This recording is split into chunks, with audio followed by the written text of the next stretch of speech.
So this is an update regarding our Montero, which is my previous video ako regarding the incident. So from that situation ng ating Montero, and after few months, ito na po siya. So ito na yung claiming natin. So in this video, I will share with you kung ano yung mga experience namin during the claiming of sa insurance, and I hope it offers valuable insights for anyone facing a similar situation. So please keep watching if you are also first time na magpa-process ng inyong insurance sa inyong sasakyan.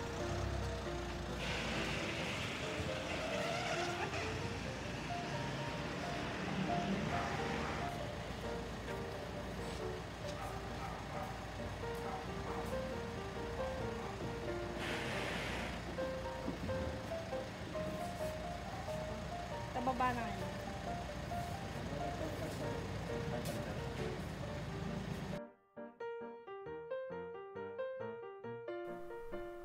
So, ano nga po pa talaga yung nangyari? So, ito yung video nung June 2023, yung incident na nangyari sa Montero natin. So, taken po ito sa Binalonan, sa intersection po. So, I will just let you watch this video and kayo na pong bahalang humusga kung ano yung mga dapat na nangyari, mga dapat gawin. So, madaming traffic rules violation or mga dapat i-check dito sa senaryong ito. So, I will let you watch this. So, this is taken sa dashcam ng aming sakyan.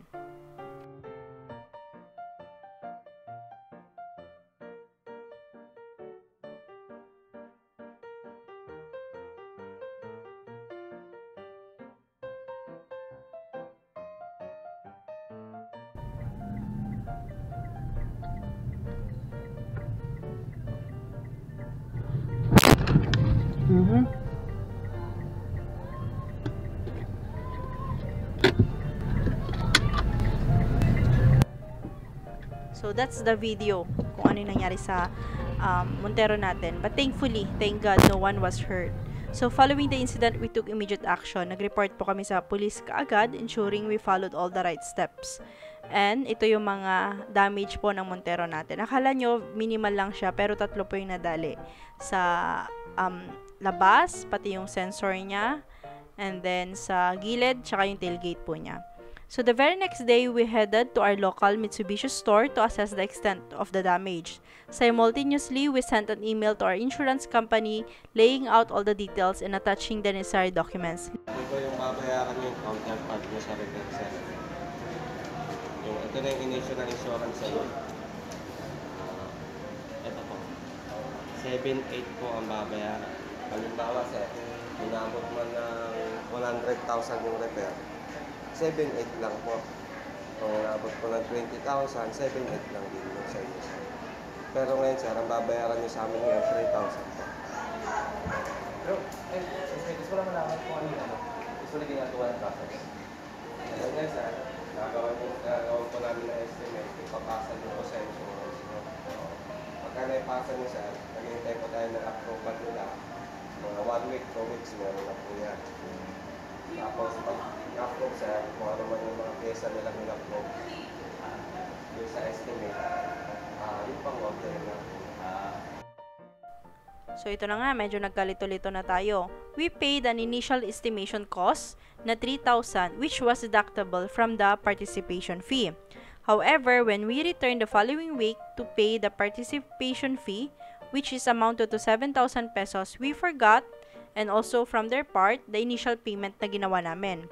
We realized our mistake, but the receipt had already been issued. So, the solution, they offered to reimburse us via check, which would take it some time. So, this is the assessment period po ng ating personnel ng Mitsubishi. Chine-check niya lahat yan. The document niya, pinipicturan niya at isend niya sa insurance. Though, kumuha din kami ng copy na isend niya din sa amin.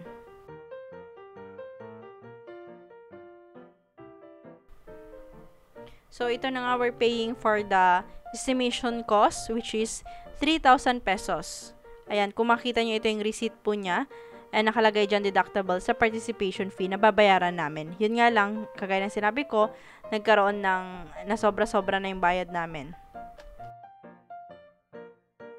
Estimation cost, which came to around 200,000, was covered by the insurance company, helping to ease our financial burden. So, ito na nga yung hindi na namin inaasahan ulit na nangyari. We provided an update about the estimation cost sa police station at dun sa nakabangga. So, nagkita-kita ulit kami para at least magkaroon na yung progress yung case report ng police. We had a simple request. Reimburse us for our expenses, especially yung participation fee. However, instead of cooperation, we faced resistance dun sa nakabangga sa amin. To find a resolution and maintain some semblance of peace, we agreed to allow him to pay in installment over 3 months. Regrettably, up until now, ni piso wala pa po siyang binabayad sa amin or contact sa amin.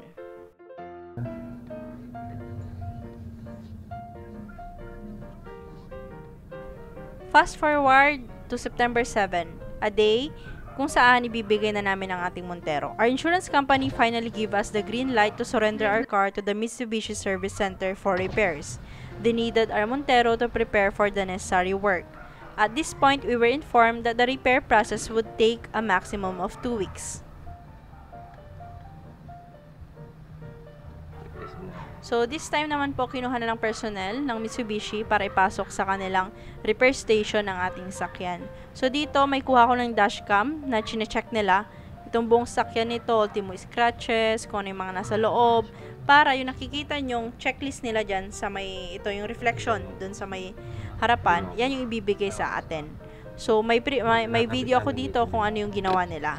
Just comment below if you want to check that video. So, ito na po yung initial list nila. Lalagay nila yung scratches, yung mga chinek nila, mga dent, yung kilometers ng reading, lahat sasabihin po sa inyo. So, ito yung mga kinailangan na mga gamit. So, pinakita ko na lang din sa inyo para may idea kayo. Pero I know, iba't ibang car, iba't ibang scenario, iba't iba din yung expenses. So, pinakita ko lang para may idea kayo. So, ayan, pumunta kami to check our Montero kung ano na yung update. So, you might be curious about the dish we're holding here. It's an additional accessory for Montero, especially na laging umuulan nowadays. We bought it from Lazada, and it was intentionally brought along to see if it fits perfectly in our Montero. Why? So that we can seek a refund if it doesn't. And guess what? It's a perfect fit. So, kung gusto nyo nung link kung saan namin binili to, ilalagay ko sa description box.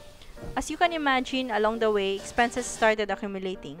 Gasoline, transfer of payments, at syempre yung hassle na din na pinupunta at binibisita namin dito, at saka keep na nagko-contact kami sa ating insurance. So yun, nakita nyo yung salamin, yun na lang yung ginagawa. So I think 1 week na to nung binigay namin sa Montero. So nagpatulong na din kami na ilagay yung deep dish na binili namin. So, yun, very thankful naman kasi mabait naman yung mga nag-assist sa amin. Si Mr. Neil ng Mitsubishi Urdaneta, thank you po. Napakabait. At saka talaga nagre-reply din sa mga tanong namin, saka assistance na kailangan namin. Extra kulpi atin. Basta talaga kulpi.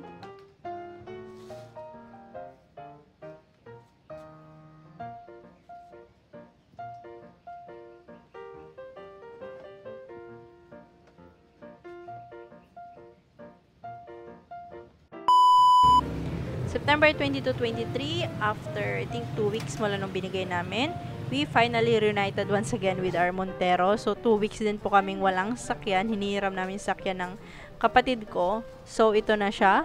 We took a close look inspecting the damaged parts kung na-repair na ba siya. So ayan. Ayan na po yung ating sakyan. Buo na siya. Though hindi na siya yung kagaya ng dati. Kasi alam mo lang may dents mga to. Pero, syempre, wala tayong magagawa. Accident din talaga. Nangyayari yan paminsan-minsan. So, nag-request din kami kung pwede namin makita yung mga damaged part, which is na papakita ko sa later ng video na to.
Ito, heading kami ngayon kung saan yung mga damaged parts. Nag-request kami kung pwede ba namin makita kasi dun sa mga group chat, sabi nila, hindi daw nila pinapalitan yung ibang parts. So, ito na nga, kinuhan din namin yung aming, yung nasira na nilagay namin dati sa Montero. Hindi na namin yan pinalagay. And, ayun. So, ito yung sa may bumper niya sa likod. So, tinanggal nila. Kung makikita nyo yung mga dents, mga gas-gas po niya.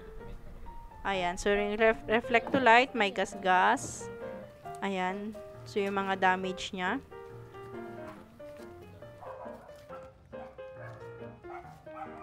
So, if you ever find yourself in a similar situation, don't lose hope. Maintain your patience, document everything meticulously, and stay in touch with both your insurance company and the repair center. Your ride will be back on the road in no time. So, ito na nga, nakuha na namin siya. Thank you for joining us today, and remember to check the video description for a link to our previous video, which covers the initial incident. If you've experienced something similar or have questions, share your thoughts in the comments. We're all part of the community, and your stories can help others navigate the twists and turns of the insurance claim process.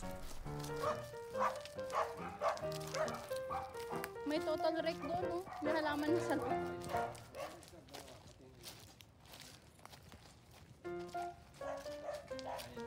Ayan. So, ito naman yung part ng tailgate. So, ayan. Na-check na namin yung mga damaged parts. So, hindi na natin siya pwedeng kunin kasi sa insurance na po yan. Nung doon dito pa tayo, yan pa yung kanya? O hindi na? Hindi na. Please note that these damaged parts are now the property of insurance company, so hindi na natin siya pwedeng kunin. So, dito kami ngayon sa pinakalikod ng Mitsubishi Laneta. So, ang daming, ayan, ang dami nilang nadidisgrasya. Ayan, may totally wreck din sa likod. Ayan. So, Mitsubishi Motors, to yung mga, so, yung mga parts po na nasira, hindi na natin siya pwedeng kunin, kinukuha na siya ng insurance. So, lastly, ito na. Sinettle na natin lahat. Pinasay na namin si Father and everything. So, okay na po lahat. I hope na sana makapagbayad din sa atin. Kahit papano, kahit kunti lang. Para maka-at-ease lang sa ating burden din sa financial natin. Yun, thank you for watching, guys. Kung may question po kayo, don't forget to leave your comment below. Like and share. Bye-bye.